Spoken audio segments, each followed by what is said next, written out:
Welcome to another exciting episode of Humanity 8.0, a podcast where we talk about our post-truth present and our transhuman future, with the aim of sketching out the outlines of what awaits us in the years and the decades ahead of us.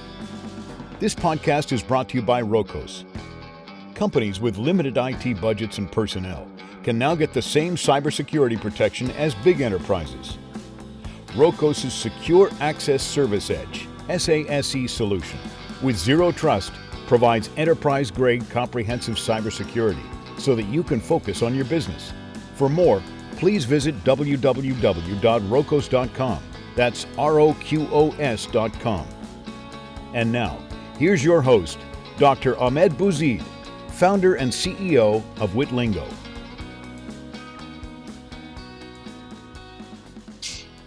Zoltan Istvan, welcome. Thank you. Welcome to LinguaFest. Is that the way to say your last name, Istvan? Yes, perfect. Wonderful. So to go beyond the big headlines, the things that you're known of, and we'll talk about that. I went to your LinkedIn and I perused a long list of things that you've done. I'm sure it's a subset of all the things that you've done, and you've done a lot of things. For instance, you have an undergraduate degree from Columbia, philosophy, right? By the way, Columbia is the alma mater for one of our friends, common friends, Professor Steve Fuller. He was also a graduate from Columbia. Oh, I didn't know that. That's interesting. Yeah, well, that's great.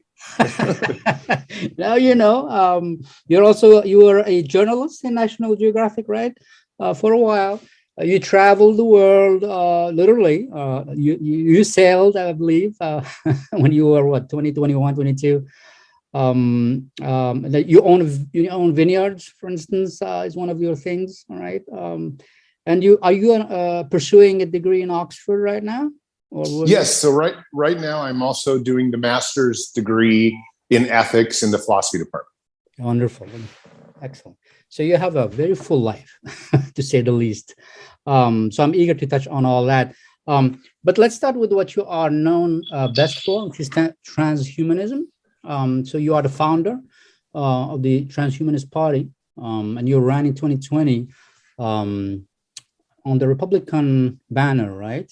And which I think was very smart because you got to use that platform to get the word out about transhumanism and so on. And you're also the subject of a documentary, Immortality or Bust, in 2019, right? Yes. Right, and it was a featured documentary by Daniel Solinger, and it was produced by David Kitch. Is that how you say it? Who is yes. of Maximum Life Foundation, where, and I'm going to quote his Twitter tagline, he says, biotech, infotech, and nanotech meet to reverse aging by 2033. Interesting. End of quote. So let me start by sharing with you, in my own words, what I understand transhumanism to be, and I would love your reaction to it. So here's my definition in my own words, after I've watched and read and so on. And it goes like this: transhumanism is a movement whose proponents actively and unabashedly promote the enhancement of the welfare of human beings and other beings through the use of sophisticated technologies. So that's my definition. So first of all, do you think that comes close to defining what it is? And if so, as it stands, it's not a very controversial sort of statement. And yet, and this is where I'd love your feedback, and yet transhumanism stirs controversies. Why do you think that is the case? Sure. Well, let me just first say, just in honor of David Kikesh, who was the producer of that documentary, he passed away in the last year. He was cryogenically frozen. And so his quote is even more pertinent. Before, he didn't quite make it to the 2033, but he may make it one day. So I just wanted to put that in there. Okay, no, that's important. I did not catch that. So he was very old, handicapped. He did pass away, and he is now cryogenically in suspension.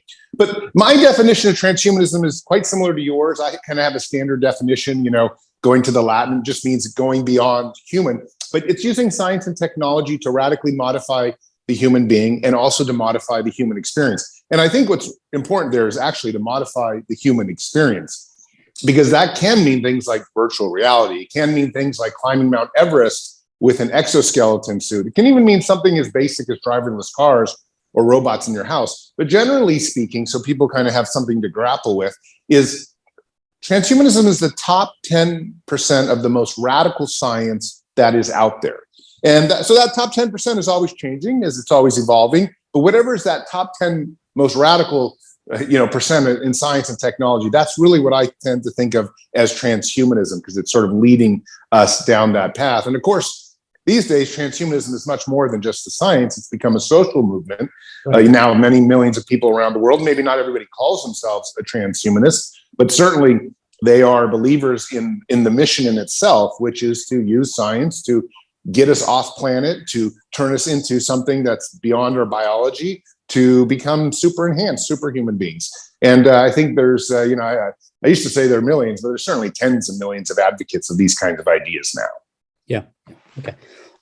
So I mean, in a sense, we have always been transhumanists in that we are striving to go beyond our biological limitations. So the shoes that we invented enabled us to walk distances, in places that we couldn't. The glasses that I wear, for instance, enable me to see, and so on and so forth. So in a way, there's sort of a baseline transhumanism that we've always has always been part of who we are as human beings. But in your case, I guess in the definition of transhumanism, it's taking it to the next level, where it's beyond simply enabling us to do the things that we can do comfortably, and what, like when you said being able to go to other planets, would that be an example of that? That's just beyond what we've been doing. I would certainly say so, but I think a lot of people may not see it that way. I think a better kind of example might be you have a person, a soldier who's fighting in Afghanistan. He lost his arm. You put on a robotic arm that ties into the neural system, and now that robot can play the piano or hug his wife or spouse, whatever partner, and then also can grab a beer. That's transhumanism because it's applied technology to your life. But let me just say, what you pointed out was very interesting just a minute ago about how we have always been transhuman. In fact, it's not just we; it's every single biological entity on planet Earth is in a kind of a form of evolution. And evolution in its nature is very transhuman. Evolution is always trying to improve us, and therefore anything is sort of always trying to improve. So it's there is this kind of weird metaphysical concept that evolution in itself is transhumanist in nature. Yeah. Except that the difference is that there's intention and there's speeding up, from the human side, right? Right. Of course. But just to be a little bit weird, intention is hard to know. We live in here we are on planet Earth. We're one of billions and billions of planets that are probably habitable in the universe. Do we potentially live in a simulation theory? Are we potentially creations of some aliens and some far off planet? I mean, if there are trillions of planets, so intention may have been evolution. Just to be very slow about it, it's hard to know. So I don't want to say. I don't want to say any of that is accurate or true, but I just want to point out what other people might say, that, the entire universe might be in the state of improving itself. In fact, I actually believe that. In my book, The Transhumanist Wager, Teleological Egocentric Functionalism is the philosophy, and it's really a philosophy of improvement. It says that the entire universe is designed to improve itself. And I see humans as just a very small part of that right now. Maybe we'll become a much larger part as we become AI and things like that. But in the moment, we're totally, transhuman in that sense. Yeah, we lost your camera. Sorry, I got a call. 1 second. I'm going to just delete this and get back to you in a sec. There we are. Excellent. Sorry about that. Just to double click on that, what you just said. If we look at, say, natural selection, right? There's an evolution that happens there over a long period of time. But natural selection is selecting for survival of a species, not an individual member of the species, right? Given the environment, the species as a whole, the unit for evolution is a species, not an individual. And so it sacrifices individuals, right? You're too short for this particular environment, so you need to be weeded out. So that improvement really is an improvement at that level. Whereas human beings, it seems to me, and this is one of the tensions I wanted to talk to you about, is transhumanism as conceived, I think right now, is that it focuses on the individual, and it doesn't seem to be focused on the species. And I think that's one of the tensions that a lot of people, or a couple of people in your documentary pointed out is, are we just myopically focusing on improving individuals at the cost of a species? And is that an important difference between the kinds of improvements that have been happening forever and the ones that transhumanism is pushing? Well, that's a great question, because, I think one of the big criticisms that transhumanism gets all the time is that we're a bunch of selfish people. We just want to improve ourselves, become gods, but we're not really concerned with the overall population. And myself being involved in politics, this has been one of the big things that I've kind of run up against. Honestly, I think, going again back to like the core of my own personal philosophy, which would be teleological egocentric functionalism, this idea that the universe is improving itself, but on an individual basis, it's always egocentric. And I have gotten in a lot of trouble for this, because this is somewhat of a libertarian philosophy. It's me, it's my freedom, it's me improving, and that's what's kind of the highest priority. And I think that's sort of what motivates the world forward. Now, evolution might have a much bigger plan for me, even if I don't agree with it or I don't want it. But the reality is that I'm sort of interested as a first priority in myself, and then in perhaps my family, or maybe even my family before me, but certainly not the tribe or the country before me. Generally speaking, I'm more interested in myself. And I think most transhumanists feel this way at a very basic level, even if they don't want to admit it on a public format. But this is a problem we butt up against. The good news, though, is that I do subscribe to a philosophy that really says oftentimes what's best for the individual ends up best for the society. And the reason is because we individuals are the ones who tend to make innovation happen. Okay, there is a lot of push behind it. There's a lot of community, but it tends to really be single inventors who come up with an idea and they push it forward, and that idea spreads. And as long as we have single inventors pushing forward the movement, society is going to be benefiting on the backs of these single ideas. And so I think that's really important. Now, but there is a balance. Don't get me wrong. Nobody can carry the world entirely themselves. Nobody's responsible for their own greatness entirely. It is a group effort in many ways. But I still subscribe to a little bit of the egocentric perspective, which says it does start with a spark from a single mind. And that single mind having the freedom and the individuality to do that is what's really critical for transhumanism moving forward. Something like Elon Musk having the ingenuity to create all these new ideas, and then the world follows and supports them financially and supports them with millions of researchers, and that goes forward. I think that's been very beneficial for society as a whole. This is capitalism, except instead of capitalism in terms of money, it's capitalism in terms of life extension, in terms of transhumanism, in terms of our culture and things like that. Okay, fair enough. Okay, well, let me triple click therefore and say the following. Okay, the model of an emerging health of a society through the selfish pursuits of individuals, right? It's an old idea, and it's validated to a certain extent. Adam Smith and all that.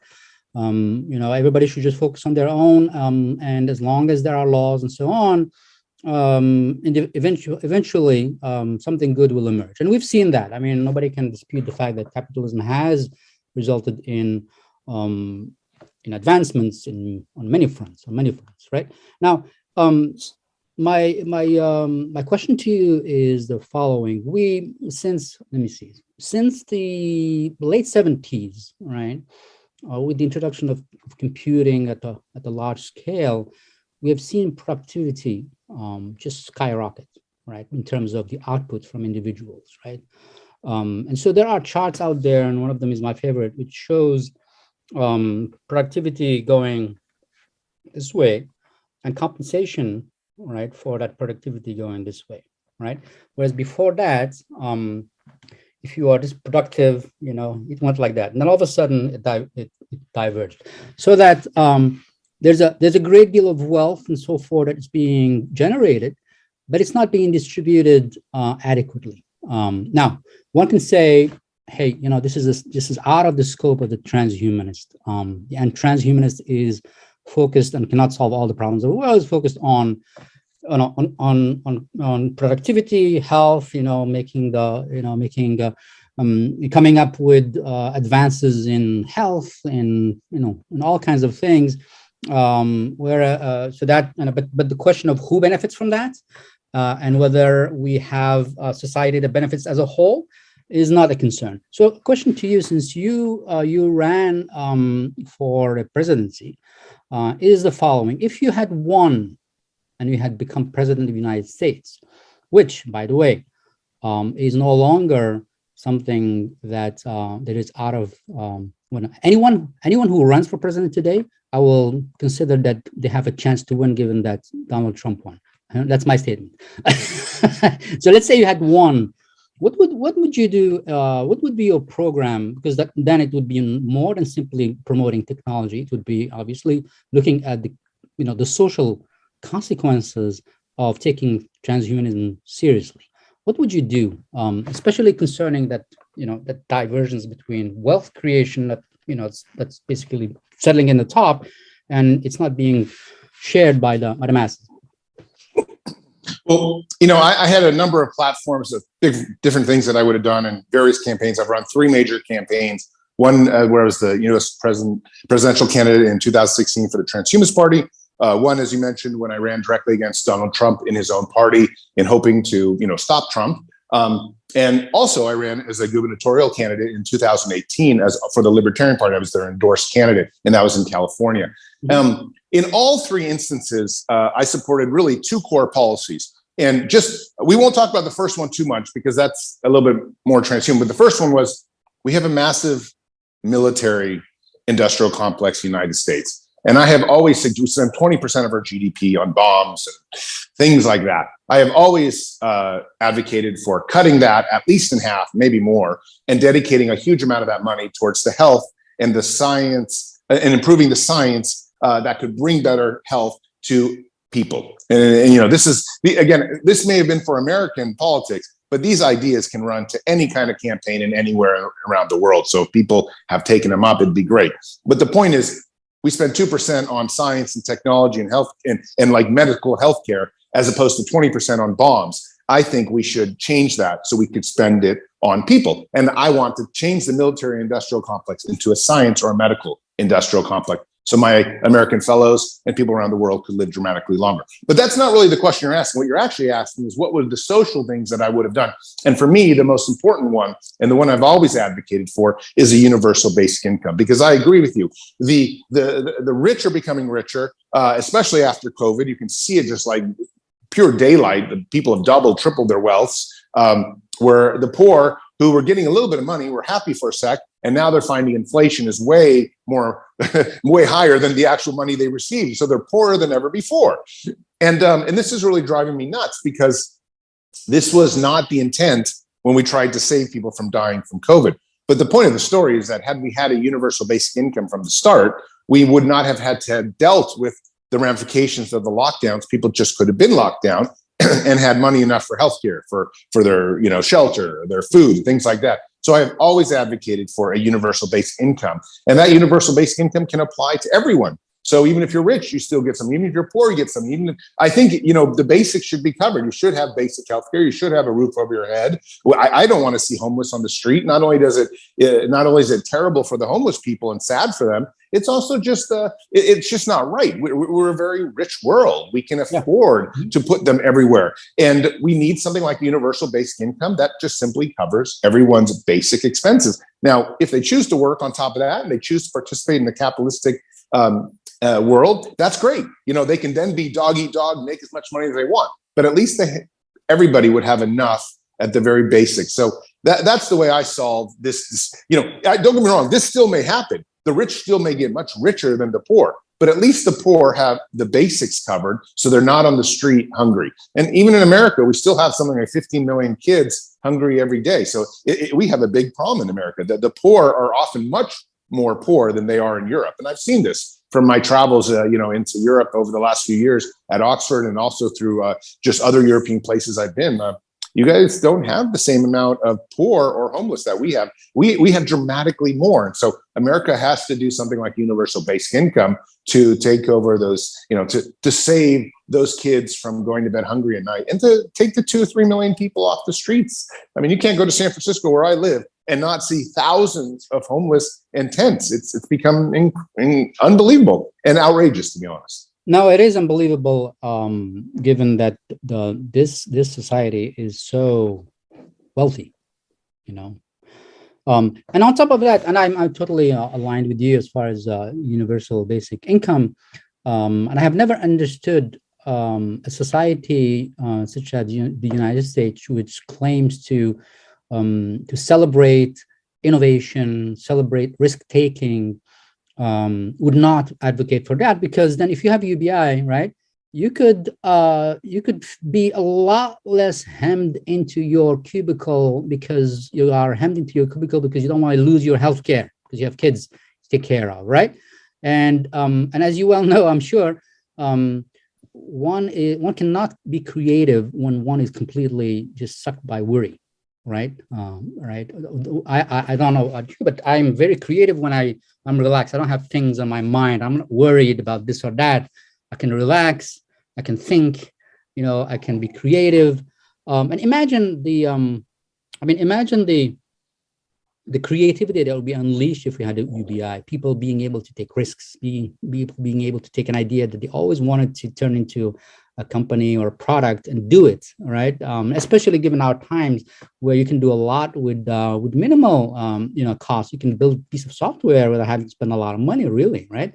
Anyway, so I'm a big advocate of UBI, and I think that would address the reason why I was bringing that up is that is an example of, so wealth, money is one example of wealth, but another kind of wealth is access to these amazing technologies that transhumanists will put on the market. For example, let's say you lose an arm, right? It's going to cost money for you to get hold of something that allows you to do exactly what you described, which is grab a beer and all that, play piano.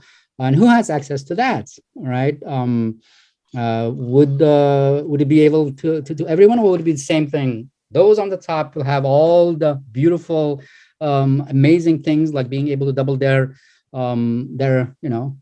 healthy life and so forth. And does that concern you that that we will have the same kind of bubbling to the top of all these amazing technologies that transhumanism is promising? Well, I think this is where you have to take a balance, and also a bit more of the libertarian in me comes out. And I want to say that I have my universal basic income is very much based on utilizing the resources of federal land in America. We have trillions of dollars of federal land, easily enough to provide a universal basic income. We just need to monetize that, and all of a sudden we would have the money. It doesn't even need to raise taxes. But I think ultimately, you have to go back to what we originally talked about, which was there are individuals that create things, and almost just how you said it. You have your freedom, you have your space, and that gives you originality, and that gives you creativity. So it's in society's best interest to let you have your own, kind of space and platform and freedom, and you're not hungry, you're not worried about, your kids having healthcare, in order so that you can create not only for yourself, for all of us. So I am not advocating taking money away from the rich. I'm not advocating taking, holding them back in any way. I think what we just need to come to is a place where we don't have, what my ideal scenario would be something like where we have, obviously in ideal scenarios, everyone has anything that they want, but that's not my ideal practical scenario would be that we have basically no bottom class. We have a middle class across the board, and everybody has the freedom and the time and whatever to do whatever they want. And those that want to go off and do art or do science or do coding in little companies that might become giant companies, that would be great. So there is a balance to be struck between capitalism and universal basic income, which sounds almost like socialism or even communism, but it's actually not. A universal basic income is really just taking care of the very basics of society so that nobody has this extreme suffering, and everybody then has the platform, like a diving board, to jump off and do great things that they want. And going back to what you were saying, I think art, independent artists, and independent, especially just art. We need to give platforms so people have creativity to write the novels, to do the paintings, to do every kind of weird thing that they ever wanted to do, because it's those weird things that often lead society forward. And as you mentioned, most people can't do that unless they feel like they're not hungry. You know, they're not worried about being caught out in the storm. And so it's in capitalism's best interest. It's in capitalism's best interest, even dog-eat-dog capitalism's best interest, to provide a universal basic income, to provide a bottom so that people don't fall beyond a certain level of their survival and they're able to perform and create. And that's how capitalism will thrive most. So, you know, I got to be honest, I'm not necessarily suggesting a universal basic income because I'm trying to be a nice guy. That's actually not it. I think it's a very practical decision to support them because they will contribute overall to capitalism in the final kind of day. But even more important than that, I think, is this idea that transhumanism moves forward because we don't have civil war. The last thing we need is an asteroid to hit the planet, a plague to hit the planet, or something terrible to happen, and then all of a sudden we lose people or society and progress stops. What we need is a stable economy, upward climb to try to defeat aging, to try to bring the future closer. And that, most importantly, requires people not picking up their pitchforks and trying to take down the rich and stop the economy. So universal basic income is also very important just for structural stability of an entire society and countries moving forward. If we can keep everyone saying, hey, life is okay, then we don't have to have civil wars that literally stop economies. So there's a number of reasons to have universal basic income. And one that's underappreciated is the fact that society that are stable tend to produce more. Yeah, absolutely. And I think Frederick Hayek, I was reading his one of his classics, The Road to Serfdom. He does say exactly that we need to make sure that that we have a safety net. This is Frederick Hayek. This is the guy that is the sort of the god of rough capitalism. But even he understands that it is part of the mechanism of capitalism for that today it works, that you don't have monopolies, for instance, that will stifle creativity. All right, when you have an Amazon or a Google that is just eating up everybody else, that stifles innovation. All right, so I think there's an engineering that needs to happen to a certain extent, and of course not planning. All right, but sort of just keeping the ecosystem healthy is I guess what you're saying. I think. No, and that's, I think, one of the most pressing factors, and probably if I was ever to go into front of Congress and discuss United States Congress and discuss why we need a universal basic income, one of the things I'd say is, well, it would be stability for society. You don't have people robbing other people. You don't have people murdering other people nearly as much when they have a place to sleep at night, when they have enough food, when they have health care, when they get to go to the Bahamas on their universal basic income and play the guitar because they want to learn the guitar. Those people don't turn into become murderers. They don't turn into become thieves. They turn into become productive members of society and people that contribute overall to the welfare of a country. So stability and well-being are very intricately tied to why we'd want that. I mean, one of the breakdowns we've seen in San Francisco, for example, is all of a sudden the rich have gotten so rich and the poor have gotten so poor that you're seeing thievery and cars broken into like left and right. It's getting scary to walk on the streets. And that's because the poor haven't been taken care of, and nor have the homeless. Had they been taken care of, they wouldn't be breaking into cars. Yeah, and there is a sense of, I would say, to a certain extent, justified a sense of injustice. All right, how can you be so concerned about making sure that your car doesn't get scratched when people are sort of dying, not dying, but they are dying, because they are so desperate that they get to drugs and they are just shoot until they die, right? And you have all these young kids who are making $200K, as a base salary, being able to drive all these cars. So if I were one of those, I would say, screw the moral system that is that is screwing me, right? I need to take care of myself. These guys are taking care of themselves, and so that it becomes, there's immorality on both sides. There's the immorality of the people who don't care about other human beings, and the immorality of the people who are now breaking into other people's properties. And then so like what you're saying is, I think that people don't understand how important it is to think about the bigger picture, that we are not atoms and there are consequences to what we do. You've been listening to Humanity 8.0 with your host, Dr. Ahmed Bouzid, founder and CEO of Witlingo. Brought to you by Rokos. Thanks for listening.